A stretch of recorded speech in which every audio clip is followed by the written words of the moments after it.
अस्सलाम वालेकुम। आज का टॉपिक है वो है हमारा excretory products related to the environment. ठीक है, हम लोग पिछली वीडियो में पढ़ चुके हैं कि अमोनिया, यूरिया और यूरिक एसिड है वो डिफरेंट ऑर्गेनिजम्स प्रोड्यूस करते हैं which are the nitrogenous waste, जो कि अल्टीमेटली बॉडी से रिमूव हो जाता है। अब बात ये सवाल ये पैदा होता है कि ऐसा क्यों है कि ह्यूमंस यूरिया को अपना नाइट्रोजनस वेस्ट रखते हैं, ठीक है, वो अमोनिया को क्यों नहीं रखते या यूरिक एसिड को क्यों नहीं रखते हैं, ठीक है, और स्पेसिफिक ऑर्गेनिजम्स जो कि स्पेसिफिक इन्वायरमेंट में रहते हैं स्पेसिफिक नाइट्रोजनस वेस्ट को टॉलरेट कर सकते हैं और उसी को रिमूव करते हैं। ठीक है, इसकी रीज़न क्या है वो बेसिकली डिपेंड करता है इनकी टॉक्सिसिटीज़ पे। याद रखिएगा जो अमोनिया होता है वो मोस्ट टॉक्सिक सब्सटेंस होता है, ठीक है। यूरिया जो होगा वो उससे लेस टॉक्सिक होगा और जो यूरिक एसिड होगा वो लीस्ट टॉक्सिक सब्सटेंस होगा, ठीक है। अमोनिया जो कि मोस्ट टॉक्सिक सब्सटेंस है तो इसलिए इसे रिमूव होने के लिए ज़्यादा मोर अमाउंट ऑफ वाटर की ज़रूरत होगी, ठीक है।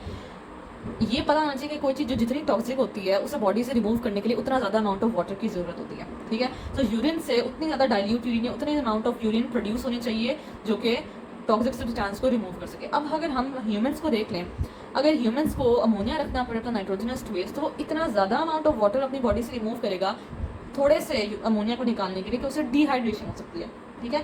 तो इसलिए ह्यूमंस तो अमोनिया को टॉलरेट नहीं कर सकते हैं।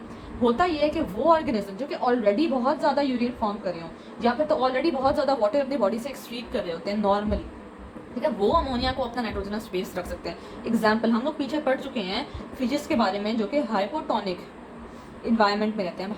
हाइपोटोनिक से मुराद फ्रेश वाटर इन्वायरमेंट में रहती हैं। हमें पता है कि वो जो फिशेस फ्रेश वाटर इन्वायरमेंट में रहती हैं वो लार्ज अमाउंट ऑफ वाटर को यूरिनेट करी होती है, large amount of water excrete करी होती है बॉडी से, तो एज अ रिजल्ट वो फिर अमोनिया को रिमूव कर सकती हैं। So they keep ammonia as their nitrogenous waste, क्योंकि जो फ्रेश वाटर फिशेज होती है हमें ये पता होना चाहिए कि जो अमोनिया होता है उसके 1 ग्राम के रिमूवल के लिए 500 ml ऑफ वाटर रिक्वायर्ड होता है। अगर इतना वाटर, इतनी यूरिनेशन अगर हम ह्यूमन बींग्स करें तो हम लोगों को तो डिहाइड्रेशन हो जाए। फिशेज जो होती हैं ऑलरेडी जो इतना ज़्यादा पानी रिमूव करी होती हैं फिर वो अमोनिया को अपना नाइट्रोजनस वेस्ट रखती हैं।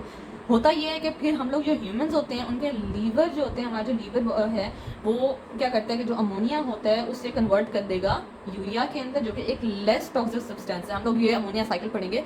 तो बेसिकली जो ह्यूमंस हैं उसका जो लीवर है वो अमोनिया को कन्वर्ट कर देता है यूरिया के अंदर। जो यूरिया होता है उसको 1 ग्राम ऑफ यूरिया को रिमूव करने के लिए 50 ml वाटर, मतलब इससे कम वाटर रिक्वायर्ड होते हैं और ह्यूमन जो होते हैं वो इतना वाटर वैसे भी यूरिनेट करते हैं, इतना वाटर वो रिमूव करते हैं, तो एज अ रिजल्ट वो यूरिया को टॉलरेट कर सकते हैं और इससे अपना नाइट्रोजनस वेस्ट रखते हैं, ठीक है। अब बाकी आता है यूरिक एसिड की बारी। तो ये यूरिक एसिड होता है ये लीस्ट टॉक्सिक होता है और इसे रिमूव करने के लिए 1 ग्राम को रिमूव करने के लिए ओनली 1 ml वाटर की रिक्वायरमेंट होती है। बहुत कम पानी चाहिए होता है इसे रिमूव करने के लिए, टॉक्सिक भी नहीं होता इतना। सो एज अ रिजल्ट होता ये कि वो ऑर्गेनिजम्स जो कि बहुत ज़्यादा ड्राई इन्वायरमेंट में रहता है या बहुत कम यूरिनेट करते हैं, वो बहुत कम वाटर एक्सक्रीट करते हैं अपने बॉडी से, वो यूरिया को अपने नाइट्रोजनस वेस्ट के तौर पर रखते हैं। फॉर एग्जाम्पल, इससे एग्जाम्पल क्या हो सकती है, हमारे पास बर्ड्स हो सकते हैं, इसकी एग्जाम्पल हमारे पास रेप्टाइल्स हो सकती हैं, ठीक है। सो ये वो ऑर्गेनिजम्स होते हैं जो कि यूरिक एसिड का अपना नाइट्रोजनस वेस्ट रखते हैं। अच्छा, यूरिया की एग्जांपल हम लोग सारी फिशेस तो नहीं आती है अमोनिया के अंदर, जो मैरीन एनवायरनमेंट में रहती हैं, जो कि हाइपरटोनिक एनवायरनमेंट में रहती हैं, ठीक है। मैरीन एनवायरनमेंट हाइपरटोनिक होता है, वो भी कम यूरिनेट करती हैं, वो भी यूरिया को अपना नाइट्रोजनस वेस्ट रखती हैं। अच्छा, जो organisms on the basis of the nitrogenous waste, इनके नाम रखे गए हैं, दीज आर कॉल्ड अमोनिकोटैलिक, हम लोग इनको कहते हैं। और जो यूरिया को एक्सक्रीट करते हैं उन्हें यूरियोटैलिक, और जो यूरिक एसिड को एक्सक्रीट करते हैं उन्हें यूरिकोटैलिक कहते हैं, ठीक है। नेक्स्ट हमारे पास आता है यूरिया साइकिल। सो बेसिकली जो यूरिया साइकिल है ह्यूमंस के अंदर, ये जो साइकिल होता है वो कहाँ होता है, वो लीवर के अंदर होता है। और ये जो साइकिल होता है वो इसका फंक्शन क्या होता है कि वो अमोनिया को कन्वर्ट करता है यूरिया के अंदर, जो कि लेस टॉक्सिक है as compare that of the ammonia. होता यह है कि हम लोग ऑर्निथीन लेंगे।